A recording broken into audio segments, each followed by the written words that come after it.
Бисмилля қыздар, қалдарыңыз қалай? Менің каналыма қош келіпсіздер. Бүгін сіздермен осылай қазы айналдырудың жолымен бөліспекшімін. Ол үшін біз еттерді осылай ұзын етіп қазылық етке арналған жылқының етін осылай кесіп аламыз, өзімізге ыңғайлы бөліктерге бөліп. Содан соң дәміне қарай тұз қосамыз. Тұзды көбірек қоса беріңіз, тұзды болса дәмді болады. Менде мына жерде кептірілген чеснок және бұрыш қосамыз. Қалауыңызға қарай дәмдеуіштер қоссаңыз болады, немесе зира. Мен бүгін үйде кинза болғаннан соң кинза қосайын дедім. Осылай кинзаны қосып, жақсылап араластырып, бетін жауып қоямыз бір шетке алып.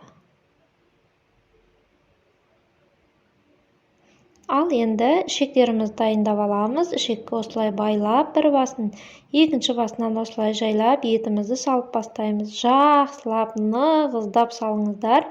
Себебі қазымыз шамалы кепкеннен соң босап кетуі мүмкін. Сол үшін барынша нығыздап, қорықпай сала беріңіздер. Осылай ұзын етіп саламыз.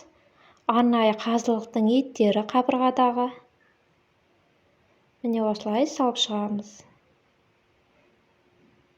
Барынша тығыздап салуға тырысыңыз.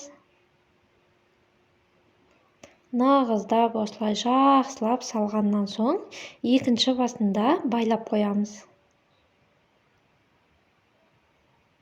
Міне осылай байлаймыз. Етті бірнеше сағат маринаттаудың қажеті жоқ. Осы ішектің ішінде тұрып та өзі маринаттала береді. Басын жақсылап қысып, ашылмайтындай етіп байлап қойыңыздар. Міне достар, біздің қазыларымыз дайын. Бір күн қалдырып, бір күннен соң қалаған затыңызға, мүмкін асартиға, мүмкін ет асқанда қолдана берсеңіздер болады. Назарларыңызға рахмет. Сіздермен болған Жанар ас болсын. Міндетті түрде осылай жасап көріңіздер.